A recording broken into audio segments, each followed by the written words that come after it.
Hey guys, in today's video you will meet Stan and Will. Stan is a Canadian-based online entrepreneur who makes over $10,000 a month from recipe websites. I also spoke to Will, a local who works remotely as a software developer. I asked how it is to work remotely, questions about their income, and also advice for people who want to make money online. My name is Varis, let's go. I just met Stan. Stan, nice to meet you, Stan. Nice to meet you too. Where are you from?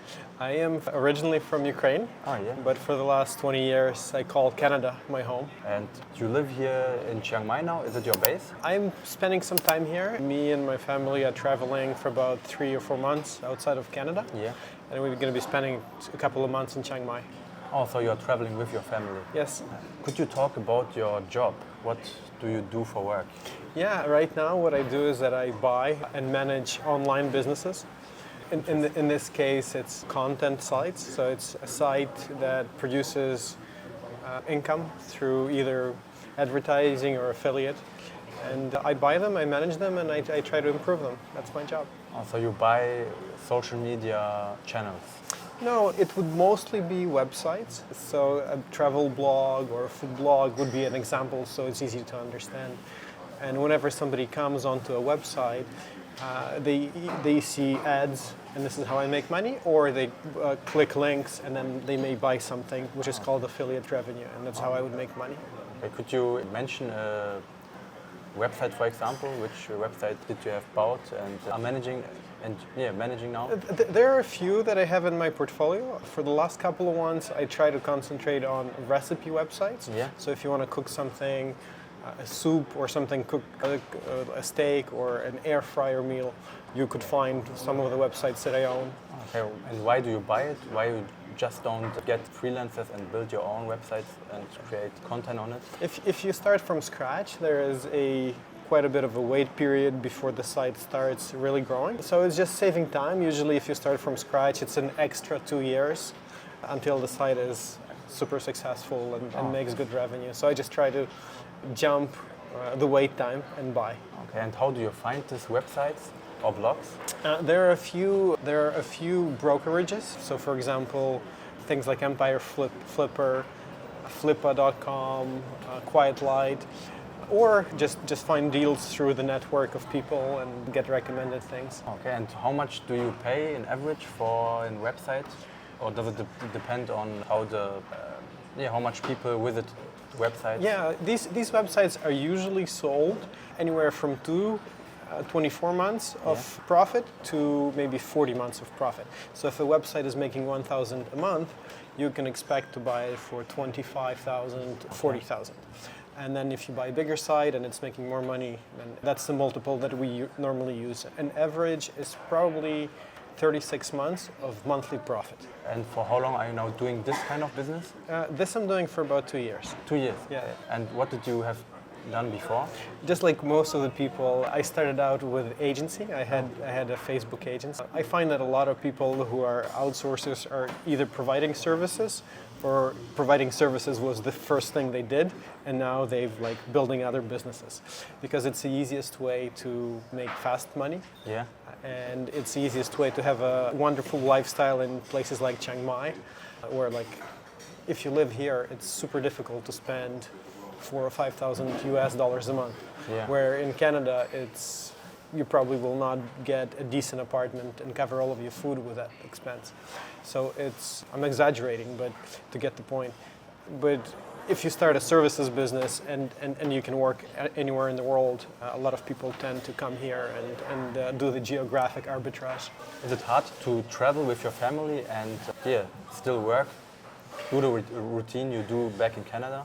I mean, you still live in Canada, yeah? Yes, yeah. We're going back to Canada on Christmas. It is difficult. It's not easy. For example, my daughter just got sick and she has a high fever, and obviously it's not as convenient. But at the same time, it's like, for example, we could get a nanny here for 3 times or 4 times less expensive than we can in Canada.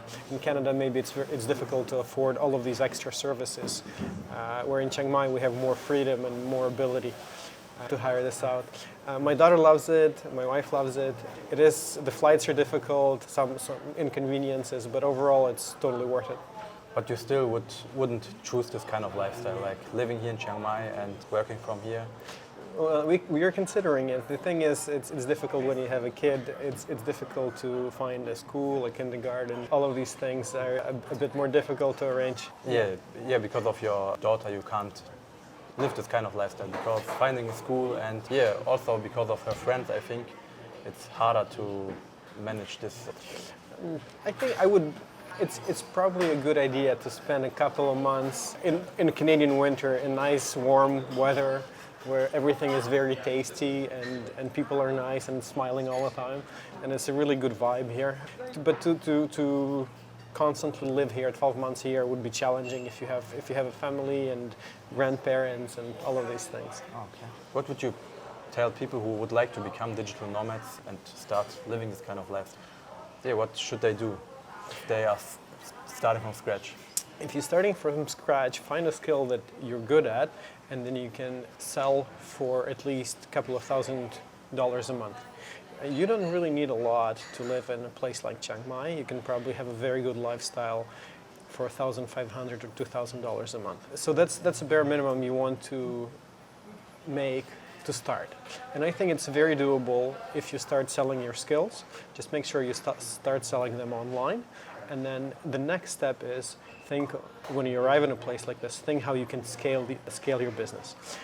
So being a freelancer is nice, but you want to think about this long term. It's very doable. It's not easy, but the steps are simple.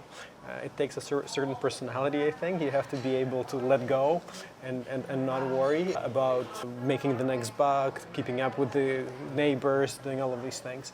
But yeah, if you want to travel and explore, do it. Yeah, great advice. How much money do you need in average to live here in Chiang Mai? So a one-bedroom apartment, you can, if you're renting long-term, you probably need 500 to 700 US. As far as meals go, you can get away with maybe $10-15 a month. Oh, sorry, $10-15 a day. So I think all in all, if you have $1,500 to $2,000 a month budget, you can have a very comfortable life here, especially if you're staying long term, you're not going to the touristy places. It's very doable. You can get much lower than that. It's very possible. I know some people who go under $1,000 a month, but it's going to be a little bit tight. Could you also talk about your earnings, how much you earn monthly? Is it possible? My earnings are good. My earnings are, let's just say, more than $10,000 a month, but I also have a wife, a child, and a lot of other expenses. So yeah, right now we are living probably on a third of our Canadian budget, and the quality of life is much better. Like, my wife has done 2 massages or 3 massages this week, 3 yoga classes. We're going to a very nice, expensive dinner that is going to cost us less than $100 per person. In Canada, we'd pay 4 or 5 times more expensive for the same type of service and experience. So it's really worth it. Oh, okay. What do you like here in Chiang Mai, and compared to Canada? What's special here, and what do you like and what do you don't like? The climate is amazing. It's one of the biggest things. People are very friendly and the culture is very service-oriented. So you kind of feel important when you go to restaurants, when you go to places. They treat you with a lot of respect, and even people on the street, they smile all the time. They stop taking photos with the baby, and it's a very friendly atmosphere. One of the downsides, I think, it can get a little bit too hot during the day. The air quality sometimes is not the best, but other than that, I think there are not a lot of downsides to living in a place like Chiang Mai. Oh, okay. Last question would be, are you into cryptocurrency? It's one of the investments I have. I am bullish on crypto, and I have a portfolio that I've built. And the way I look at it is it's a long shot portfolio. So it means that there is maybe 50% probability that it will go down to nothing, but there is a 50% probability that it will be 10x or 100x. So in my mind, it's a very good risk. I think crypto and blockchain technology are here to stay in some shape or form. We just don't know what that shape or form is, and whether the coins and the projects that we see now are the ones that will actually survive in 10 or 20 years. So yeah, I'm overall bullish on the technology, but as far as individual projects, it's very difficult to predict. I own some NFTs, I own some crypto, I own some altcoins, I own some shitcoins. So yeah, I'm just, spray and pray. Okay, so your half of your portfolio is altcoins. I would say that probably about 60 or 70%, let's say it this way, 60% is Ethereum, 20% is Bitcoin, then I have 10% Solana, and then 10% all kind of bullshit. And where do you get your information from about crypto? I used to follow it. I used to follow it with a group of friends. I used to be a part of different blogs, forums. Right now, since we're in crypto winter, I'm less tuned in, but I'm still buying. I'm still buying Ethereum. I'm still buying Bitcoin. All right. Okay. Thank you very much. It was a great interview, and yeah, thank you for your time. All right. You're welcome. Okay, I just met Will here at the co-working space. Where are you from, Will, and how old are you? I'm from Thailand, from here. Okay, you are from Bangkok, yeah? Yeah, from Bangkok. You live in Bangkok, and Bangkok is your base? Yes, it's my base at Bangkok, yes. Okay, and what do you do for work? For me, I'm working for software development. I have developed software as the requirement for many clients. So for my part is for the web development, especially for front end, as is my job. Okay, so you develop websites for companies or for Sure. clients? Sure. And you work for a company or do you freelance? I work with the company with a contract.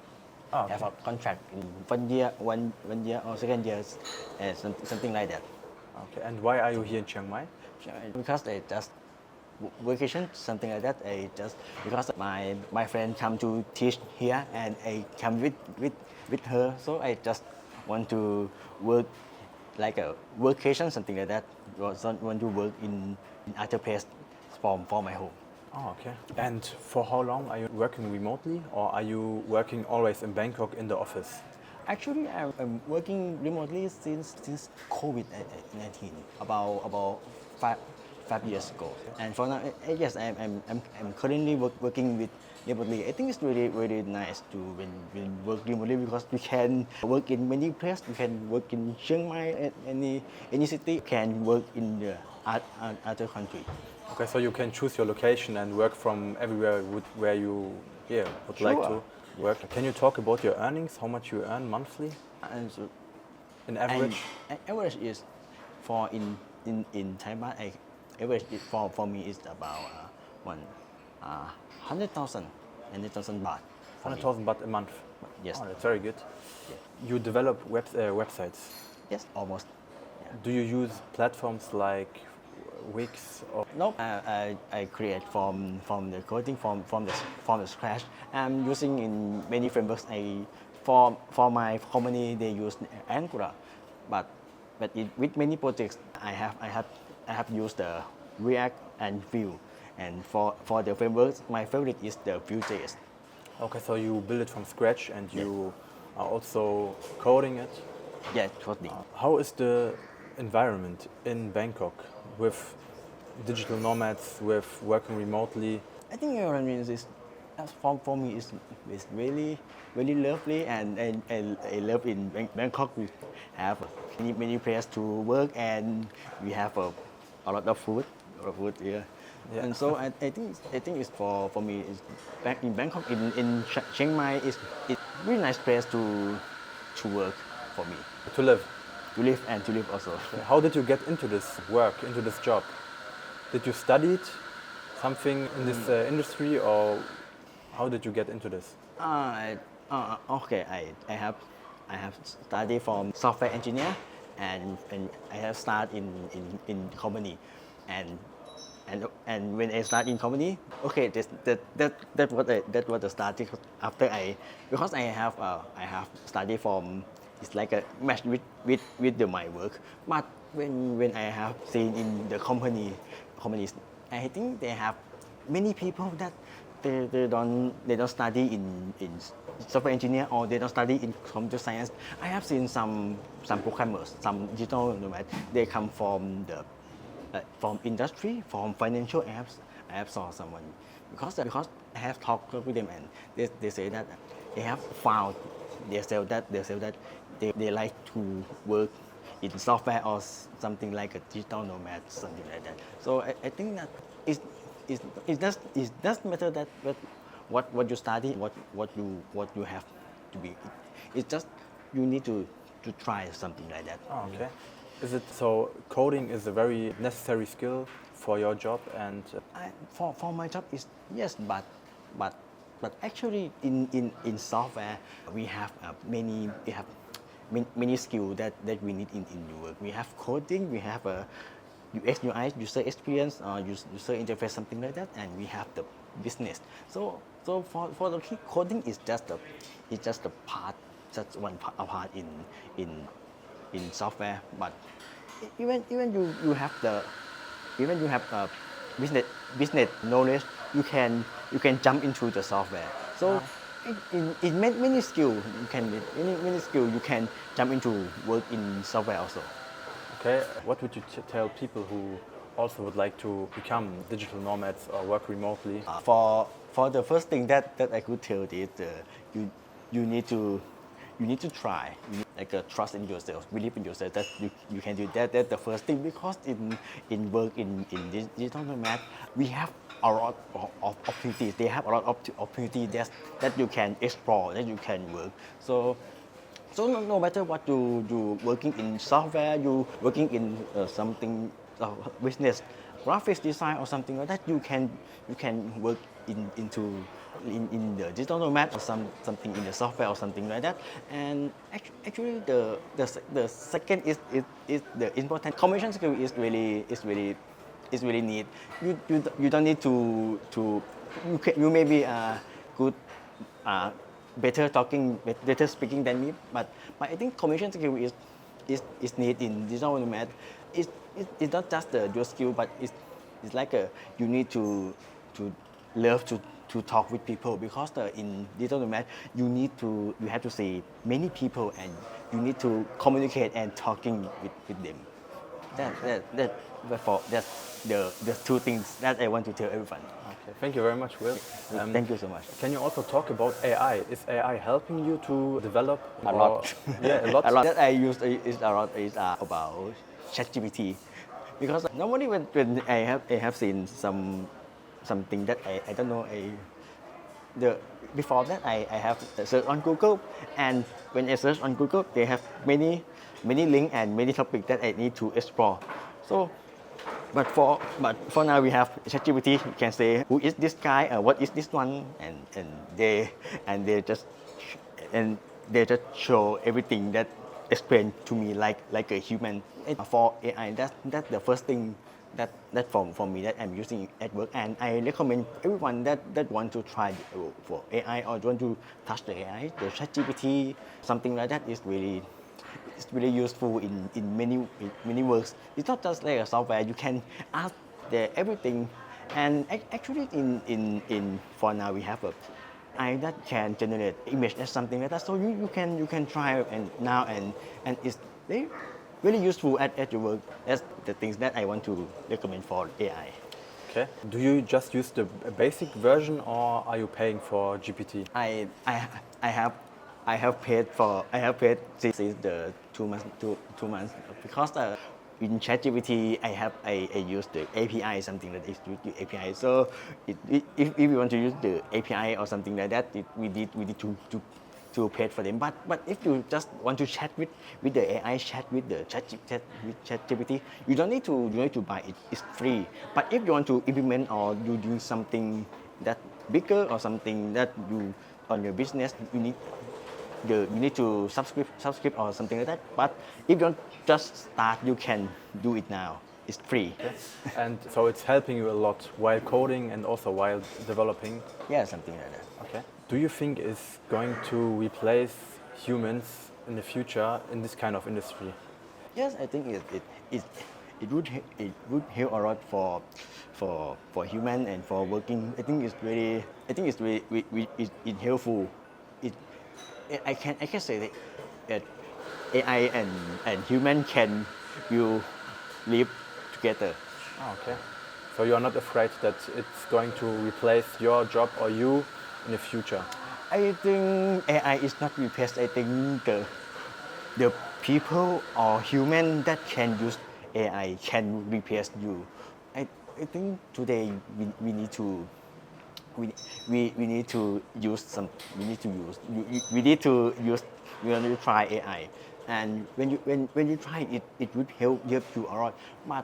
But if you haven't tried, or if you don't want to try, don't to touch that will say that people that just can use, eventually even they don't better than you, or they don't good like you, but they just use they can use AI. They can replace you. So I could say that AI is you, but people, even your friend, your dad, you can use AI. Yeah, you can. They can replace you.